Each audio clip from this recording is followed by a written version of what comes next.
일본은 2025년 어떨까? 경제 성장은 세피디TV 안녕하십니까? 강건하시기를 바랍니다. 세피디TV 구독, 좋아요, 알람 설정 감사합니다. 일본은 한국과 역사적으로 많이 연결되어 있다. 한국의 조상이 사실 당시로는 국제적 마인드가 부족해 쇄국을 하는 바람에 나라가 선진 문물을 받아들이지 못해 기회를 놓친 게 맞다고 본다. 반면 일본의 선진 문물을 받아들이면서 노력해 국력을 엄청 키운 것이다. 미국의 전쟁을 일으킬 정도의 나라가 된 것이다. 한국이 강했으면 식민지가 되지도 않았을 것이다. 전쟁을 통해 식민지가 된 것이 아니고 왕정을 종식시키고 한일 합병한 것이다. 전쟁을 통해 지배 단계로 갔으면 한성 중심으로 수십만 명이 사망했을 것이다. 어떻게 보면 그때 신하가 내일을 도모하자고 도장 찍었다는 견해도 있기는 하다. 친일파 논쟁은 그만한다. 북한에서 엄청난 많은 사람들을 공산 세력에 반대하는 사람들 친일로 숙청한 것은 역사적 사실이다. 과거는 과거이고 미래를 우선적으로 생각해야 한다. 한국도 어렵고 일본도 어려운 상황이다. 일본은 인구가 한국보다 많다. 일본은 일본 국적을 가진 사람을 일본인이라고 한다. 일본에는 소수민족인 류큐인과 아이누족 또한 존재한다. 제일 한국 조선인이나 화교의 인구도 많다. 이들과 구분되는 일본 주류 민족은 야마토 민족이다. 일본의 인구는 2024년 기준 약 1억 2,380만 명이다. 이는 세계 12위 아시아 유비 규모이다. OECD 국가 중에서는 미국, 멕시코 다음으로 많다. 인구가 의외로 많은 나라이다. 인구수가 국력이다. 일본은 한때 세계 인구 순위로 5위였다. 19세기 말 일본은 많은 인구에 힘입어 메이지 유신을 이루었다. 이를 통해 산업화가 진행되었다. 1967년에 인구 1억 명을 넘기며 이는 강한 내수 시장의 기반을 만들어 주었다. 한 예로 출판업만 해도 책을 내기만 해도 팔리는 책 수가 한국에 비해 엄청 많아 출판업도 유지가 되는 것이 내수 시장 기반이다. 그러나 인구는 2005년 고점을 찍고 감소 추세이고 수요가 축소되고 있다. 일본의 인구 밀도는 한국보다 낮은 것 같지만 험지도 많고 상한도 많아 그런 곳을 제외하면 한국보다 밀도가 높다. 7억 91만 명이 3대 도시권인 도쿄, 오사카, 나고야에 집중하고 그중 수도권에 4,500만 명이 산다. 수도권 전체의 면적은 대한민국 전체 면적의 3분의 1 정도. 인구는 대한민국 전체 인구보다 800만 명 적다. 따라서 도쿄가 가서 활동하다 보면 훨씬 인구가 많다고 느껴지는 이유다. 그래서 도쿄는 세계 최대의 메트로폴리탄이 되었다. 또 일본에 가면 의외로 단독주택이 많이 있고 단독주택을 선호하는 일본인의 생활 방식과 목조 건물을 많이 지었던 역사 때문에 그 드넓은 간토 평야가 녹지 하나 없이 건물로만 채워진 곳이 많아 난개발 문제가 발생도 합니다. 하지만 총 면적의 20%를 넘고 대한민국 면적의 약 4~5에 상당하는 홋카이도 거주자는 2024년 기준 대한민국의 10%밖에 안 되는 오봉 6만 명에 불과할 정도로 매우 불균형하게 인구가 분포한다. 중국은 베이징권이 인구가 얼마인지 아는가? 통계가 늘 불확실하지만 중국의 수도인 베이징의 2022년 말 기준 상주 인구는 2,184만 3천 명으로 전년 말에 비해 4만 3천 명 줄었습니다. 그나마 규슈는 홋카이도보다 사정이 낫지만 혼슈에 비하면 많이 인구가 적은 건 마찬가지. 노인 인구가 매우 많아 현재 세계 1위의 초고령화 국가다. 출산율은 제2차 세계대전 이후부터 이미 낮은데 평균 수명은 꾸준히 세계 1위라 당연하다. 특히 일본은 의학 분야에서 경쟁력이 상당히 높으며 의료보험도 상당히 잘 구축되어 있고 선진국 중에서 가장 낮은 축에 속하는 자산 빈부격차를 보여 국민 개개인도 이것저것 치료 수단을 시도할 여지가 있다. 1990년을 전후해 노령인구 65세 기준입니다. 10%를 넘게 됩니다. 이는 생산인구가 감소해 경제가 하락세로 돌아섰다. 일본의 노령인구는 전체 인구의 29.3%로 이는 세계 최고다. 이는 2022년 기준이다. 노령인구 비율 세계 2위 이탈리아가 23% 정도라 가장 압도적이다. 게다가 낮은 출산율과 까다로운 이민정책으로 인해 고령화율의 상승 속도는 여타 선진국보다 더 높다. 이는 일본 경제의 활력을 갈수록 떨어뜨리고 미래를 어둡게 하는 주요 요인이 되고 있다. 현재는 인구 감소로 인구가 1억 명 이하로 떨어질 것이 분명해지고 있다. 2016년에는 처음으로 신생아 수도 100만 명 이하가 되었고 2023년에는 신생아 수가 70만 명대로 떨어지면서 인구가 감소하고 있다. 빈집이 수도권에서 늘어나고 있다. 인구가 감소하면서 일본 정부는 노동력 해결을 위해 은퇴 연령을 70세로 올리고 정규직 사원이 부업을 할 수 있게 허용하는 등 온갖 고육책을 내놓고 있다. 이미 일본에서는 인력 부족이 시작되어 사상 처음으로 외국인 노동자가 100만 명을 돌파했다. 난민 신청자까지 받아들이고 있다. 70세 이상 인구도 20%를 돌파했다. 여러 연구가 있지만 우선 미국 연구진의 결과이다. 2020년에 교도통신이 미국 워싱턴 대학 연구진을 인용해 보도한 인구 추계치에 따르면 현재 1억 2,500만 명인 일본의 인구는 1년당 감소 수치가 매년 커져 2100년에는 6천만 명으로 절반가량 감소할 것으로 예상했다.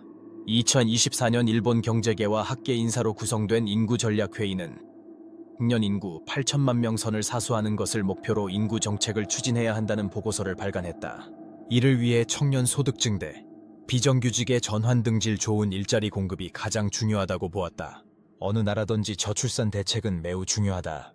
이 초고령 사회 일본은 기대 수명이 84세에 달해 세계에서 가장 장수하기로 유명한 국가였다. 그러나 이는 일본이 고령화 사회가 되게 만든 요인이기도 하다. 2023년 기준 일본의 노인 인구는 전체의 20.1%나 될 정도로 초고령 사회에 접어들었다. 반대로 공개 14세 유년층 인구는 전체의 11.5% 정도에 불과해 유년층 인구가 노인 인구의 절반도 안 될 정도로 심각한 상황이다. 인구 노령화를 가늠하는 중위 연령의 경우 2020년 기준 무려 48.6세로 세계 2위를 차지하고 있다. 1위가 영주권자를 포함한 형태의 모나코이기 때문에 실질적 세계 1위이다.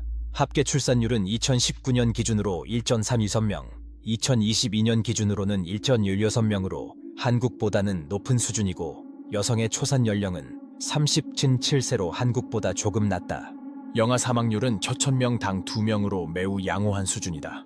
100세 이상 노인 인구도 9만 명을 넘었으며 여성이 88%를 차지한다. 흥미로운 사실이다. 100세 이상 인구 중 약 90%가 여성이라는 것이다. 2023년 80세 이상 인구가 전체 인구 중 10%를 넘었다. 3이민도 증가하고 있다. 2023년 일본에 사는 외국인 수는 41만 명 이상이다. 일본에도 한국 출신이 매우 많이 가 있다. 일본은 한국과 달리 3개월 이하의 단기 체류자는 일본에 거주하는 외국인의 수에 포함하지 않는다. 따라서 한국 기준으로 통계를 잡으면 400만 명이 넘을 가능성이 높다. 몇 년간 급격히 증가했다. 특히 코리아타운으로 유명한 시노쿠보는 한국인 말고도 다른 나라 출신의 외국인들이 몰려 다문화거리로 변하고 있다. 중국, 베트남, 한국 순이다. 중국은 어디 가든지 많다. 문제는 자기들끼리 산다는 것이다. 일본은 지난 아베 정부와 여당의 주도로 출입국관리법을 급하게 통과시켰다. 이는 저출산과 고령화를 대비하기 위한 것이다. 일손 부족에 시달리던 일본 경제계는 노동력 해소를 위해 정부의 외국인 취업과 영주권 부여 기준을 낮춰 이민을 유도하는 법안을 제정하고 수용하라고 해왔다. 이러한 압박을 정부가 수용한 것이다. 야당은 논의가 제대로 되지 않았다는 점을 들어 반대했고 기존 보수층은 이민이 혼란을 줄 것이라며 반발했다. 재계와 지지층 사이에서 압박받는 아베 정부는 보수층의 반발을 고려해 이민국가화가 아니다라고 주장했지만 실질적인 이민국가로 나아갈 게 확실하다. 이민국가가 되기 위해 외국인 정책도 대폭 손질했다. 특히 건설이나 농업은 JLPT의 NSO 수준의 일본어를 요구하는 쪽으로 바뀌며 2025년까지 외국인 노동자 50만 명을 받아들일 듯 보인다. 140년 만에 성년 나이가 18세로 민법이 전면 개정된 이유도 인구 문제와 관련이 깊다. 2024년 10월에 이시바 시게루가 새로운 총리가 되었다.